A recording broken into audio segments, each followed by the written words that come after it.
from the 1880s were much different than what they are nowadays. For instance, you could hit a batter 7 times before he gets to take a base. You could actually bounce the ball into the strike zone from the pitcher. The balk really doesn't happen anymore. And so if you catch a foul ball on a bounce, the runner's out. So a lot of different things from contemporary baseball. At second base, he's a 5-time All-Star, 2-time World Series champion, Steve Simpson Sax. It's kind of neat to play against guys that you played against, that you played with, and all the lines are blurred when you're talking about doing something for a charity. You tip your hats off to the guys that played before us, and the guys are playing now. You know, the guys are here retired. You tip your hats off because it's a pastime and it's going on for years and centuries. So, you know, I'm glad to be a part of it. You know, it's hot here, and these are wool. I don't got my jersey on yet. My jersey weighs about another 20 pounds. My pants weigh about 10 pounds. So, you know what, we're gonna do some sweating. But the uniforms are great. I love the high socks, the striped socks, the hat. We wore big baggy uniforms, and back in the 1880s, I think it was a bit trying what they had to go through. And, you know, the equipment is a bunch different.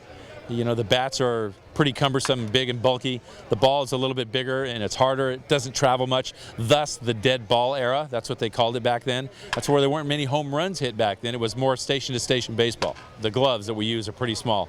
They're nothing very much bigger than a gardener's glove. So the next day, the last time I played in this game, the next day you wake up and your hands are pretty much sore because it's almost like not wearing anything at all.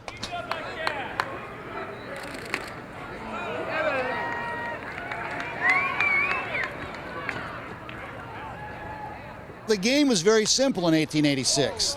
As things started to happen in baseball, they started to make rules that would preclude infractions. The rules really were very simple.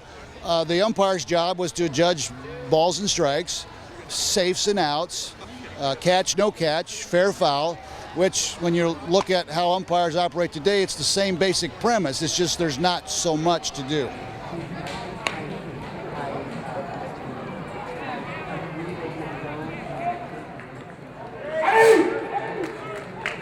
Baseball is America's game. It's the greatest of all America's games, and the game of baseball is glorious, not unlike our nation's history. We have a birthright in this country, and we have a wonderful, rich history, and baseball certainly is intertwined with that.